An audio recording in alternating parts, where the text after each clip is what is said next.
So, Michelle, nice to meet you. It's such a pleasure to be with you today. I'm such a fan of your project, and it's such an honor to talk with you today. So, first of all, I want to start talking a little bit about this new record, about the production.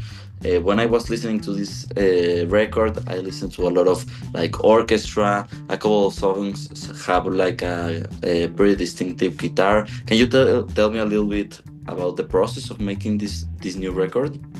Sure. After Jubilee, which was really focused on these really big arrangements with strings and horns, that didn't allow for me to really have space to add anything with an additional guitar.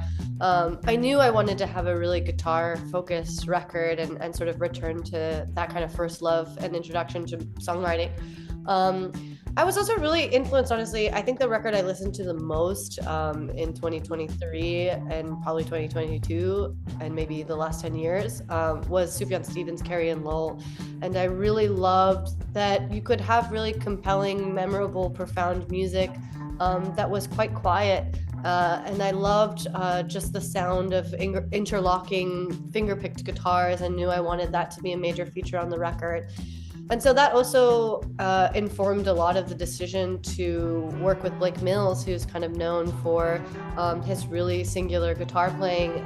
He's maybe one of the greatest guitar players, I think, of our generation. And he applies so much thoughtfulness in the way that he expected me to play guitar and how he brought guitar playing onto this record and even just the types of guitars that we were playing. So yeah, that was a huge part of this record.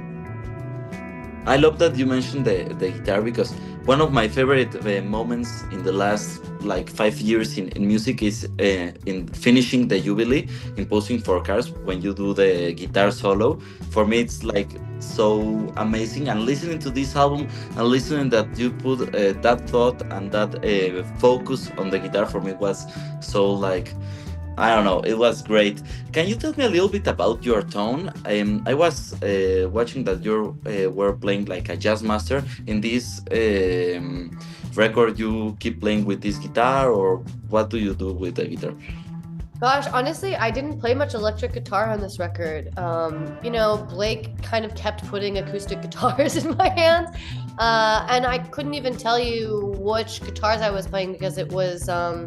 I really kind of relied on him to sort of take over the tone. He has such a keen ear for guitar tone in particular that I kind of let him sort of steer the car into what guitar I should be playing, be it sort of what sort of, and he has like a huge collection of guitars. And has very strong feelings about what should be played for certain tones of records. So that was really interesting. I couldn't tell you exactly what I was playing song to song because there were so many different guitars that kind of came in play. But yeah, I mostly just played acoustic guitars on this record. I love that. And talking a little bit about more of the concept of this new album for Melancholy Brunettes and Sad Woman. Why is that? What is the name of the record? Where did this come from? Can you tell me a little bit more about that? Yeah, so the title comes from a short story from a book called The World of Apples by John Cheever. And it's about a man who's sort of unhappy in his marriage and he's fantasizing about these different women that he would love to sleep with, like melancholy brunettes and sad women. And I liked that combination of words. And I liked where it came from because it's about someone who wants more from their life beyond what they've promised or what is usual, and the sort of consequences that come with that. And I liked that it had the word melancholy in the title because I wanted people to know that this was a record that was going to be quite different from Jubilee, and that was the general tone and through line through the record, that it was going to have this eerie kind of melancholic feeling.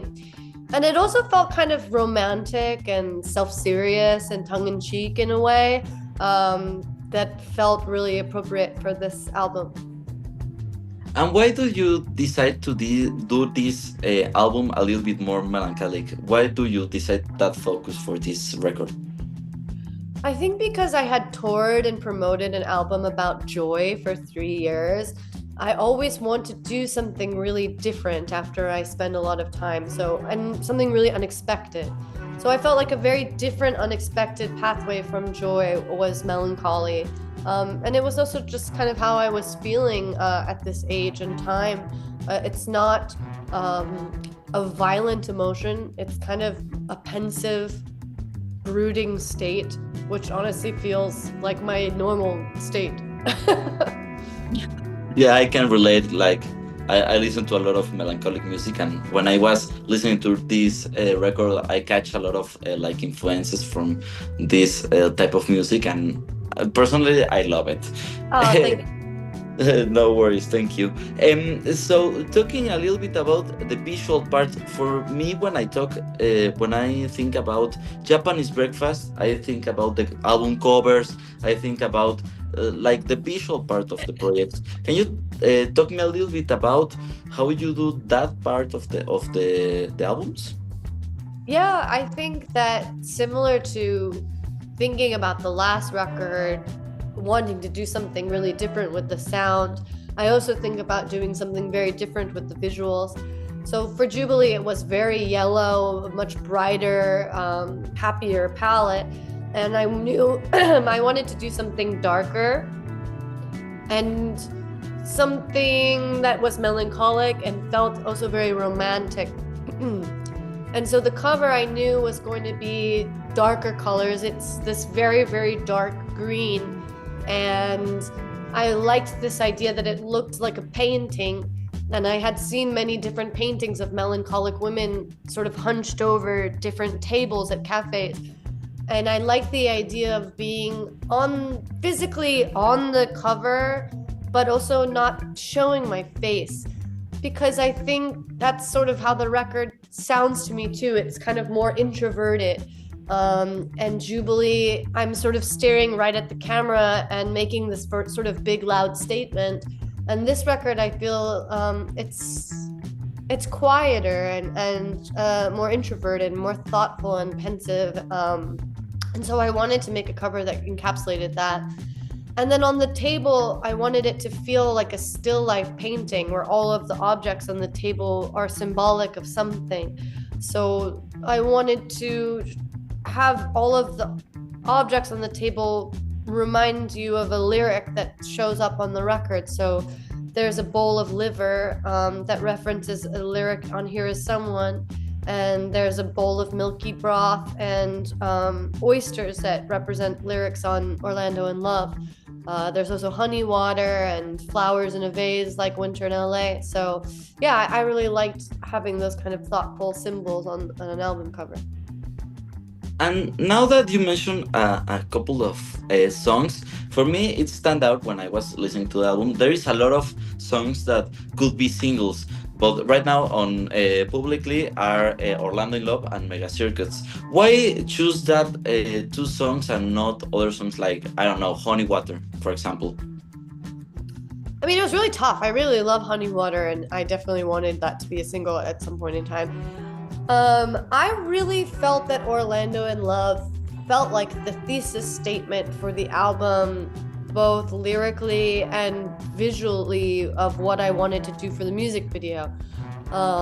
It was maybe a surprising choice because it's not as catchy and there's no repeating parts of the song. But to me, it's the most literal interpretation of someone who is punished by temptation and following this siren's call. And I knew Orlando was going to be this kind of avatar for the album visually, in the way that I was going to dress and in the music video and the overall style of the production of the tour and the album art. It felt the most connected in that way. So I really wanted that to be the first song, even though it's maybe not the most single sounding of a song. Mega Circuit I chose because I really liked that song, and it felt like it represented the harder edge that songs like Mega Circuit and Honey Water bring to the table on the record. And then the final song is really, I think, the most single sounding of the three that will come out when the album comes out. Okay, ooh, that's so exciting to listen to. Thinking a little bit about something that it's almost as important as the album is the live part of this new album. What do you have prepared for the live part? Do you have prepared any configuration, plans for a tour? I don't know, anything on mind? Yeah, I mean, I'm really lucky that we put together a really great band for Jubilee. It's 6 of us, and it was really hard to imagine another tour without the same lineup. So it will be the same lineup, but we are performing slightly different roles, you know. I will be playing a lot more guitar, and yeah, the instrumentation is quite complex, you know. It's a very like nuanced, subtle record, so it's really quite complicated bringing that to life. I think that it feels like it needs a very theatrical production, almost like we're putting on a play or an opera. And so I know that a lot of the production I want to bring is almost like stage set pieces that are build outs, to bring that kind of really theatrical kind of feeling to the live performance. Ooh, it's so exciting listening to that. We hope to see that happening soon. Any plans for coming here to Mexico? Yes, so I had a really amazing time in Mexico City in 2021, and as soon as I left, I knew I had to find my way back there. So I have plans for this year to tour in Mexico City again. Yeah, any tentative dates, or it's a surprise? It hasn't been announced yet, but it will be towards the end of this year. Okay, okay. Ooh, I'm so excited to see you live. Yeah, I heard that the show in 2021 in House of Bands was such a crazy show. So here in Mexico, we are so excited to have you back. I don't want to steal much more of your time, so a couple of last questions. First of all, if someone that is listening to the interview wants to get into your discography and want to start with one song, what song would you recommend to get into your discography?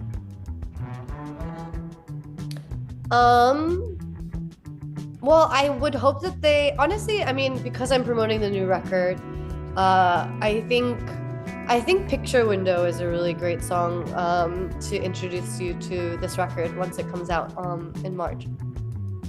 I agree. I agree. I think it's a great song. And last, can you describe me Japanese breakfast in only 3 words? In 3 words, Yeah. I think it is dynamic, thoughtful, and creative. I love that. Thank you so much. Hi, this is Michelle from Japanese Breakfast, and you're listening to Reactor 105.